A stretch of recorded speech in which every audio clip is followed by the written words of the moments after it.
A decade ago, 7 bands had the world at their feet. Then, overnight, they vanished, only to be resurrected in 2013 to reclaim their pop crowns. Now they've sold over 100,000 tickets in 14 arenas across the land. The Big Reunion is on tour. This is mega.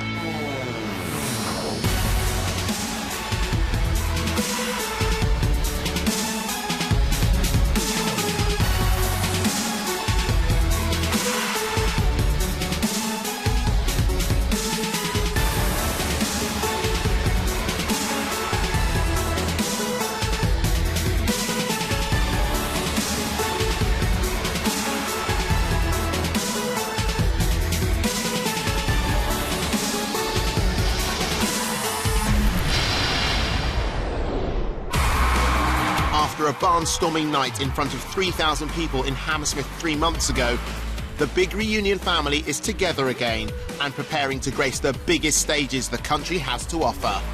14 shows in a row, it's going to be great. Rehearsals were supposed to be a walk in the park, but proved to be anything but. Turn up to rehearsals, and I've no voice. This is not a good start for Bewitched. Oh my God, I want to scream any minute now. I feel like I'm back at square one again. It's not looking good at the moment.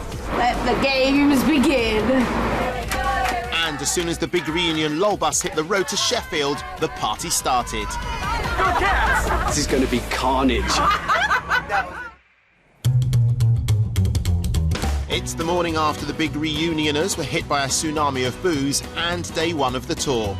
All of the groups are on board and raring to go as the bus heads towards the Sheffield Motorpoint Arena.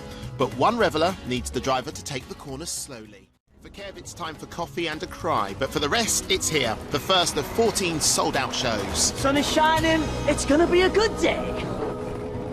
In just 3 hours' time, this venue will be rammed with thousands of rampaging pop fans. Oh my God! Wow, wow, wow. We've all been preparing for this for like weeks, rehearsing. I'm just absolutely buzzing for it.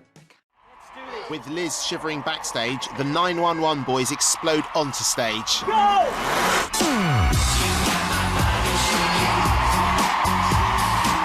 The crowd just goes absolutely mental. I've never heard anything like it before. But the thing is, it's like a sustained scream, and it goes on. And it goes on. I'm going, what's going on here? I'm thinking, what the hell's going on here? This is mental. I love it. We just stood there in shock, like we'd never heard anything like that. I didn't want to get off. The 911 boys have smashed it, and the crowd are baying. Surprise hit of last night, 911 are body shaking like they've never shaken before. We're busting it. It's coming up to back somersault time, and I think, yeah, I'm confident with this now. And then bang, Spike suddenly does his boost. He falls over, twisting his ankle. Suddenly the pain comes back in my ankle. Can't believe he just shot straight on my body. And it seems like slow motion. When I look down at him, I'm thinking, shit, what's going to happen here? I'm on the floor there, lying there, as if I'm there for like 30 seconds flapping about. I could tell he was in agony, and he walked by me saying, I've really fucked my ankle this time. I hobble off stage. I'm in a lot of pain, thinking, I will never be as embarrassed as this again in my life. Not only have we got this dilemma to deal with Spike and his ankle and stuff, I've also got a dilemma that I've got to deal with, because obviously if they turn around and go, right, well, Spike can't do it, I'd rather just be on the stage on my own and just do a dance-off on my own than dance there with Lee, because he's just embarrassing. I was shy tonight doing it. Sometimes I can do it all right, but I haven't done it for 12, 13 years, so I don't... I've told you many times, just don't do it. I mean, fair play, he's having a go at it, but it's kind of like a rabid monkey.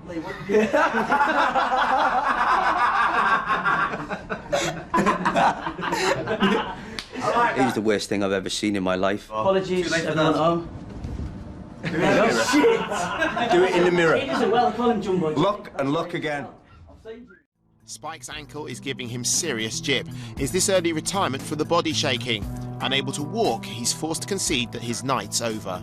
I'm just not going to make getting on that stage, going up the steps and down. Just the time we have for every band to come on, I just don't think like I'll do it in time and hold it up.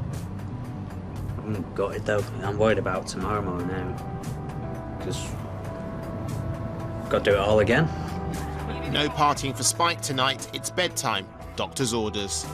We're not a two-piece band, but for us, the next 24 hours is really, really important. As a new day dawns, the big reunion is Scotland-bound. Lee, Jimmy and a drugged-up Spike have jumped the bus to attend a personal appearance in Aberdeen. Back in Aberdeen, 911 are in their own spot of bother. Having announced a shopping centre appearance, hundreds of people have turned up to see them perform. Any body shakers in the house? Come on. We weren't expecting this kind of hysteria, to be honest. So we decided we're going to have to cut this down just to kind of save Spike's ankle, basically. And then suddenly I think, there's one thing we haven't sorted out here, lads. What the hell are we doing? We decide to have, like, a body-shaking dance-off. Let's just loop the chorus, and then we'll start bringing people into this little circle. It's only fair. The best body shaker gets the best tickets. Spike, you know, to his credit, kind of did it, but I think he was still in a lot of pain. 5, 6, 7, 8! Yay!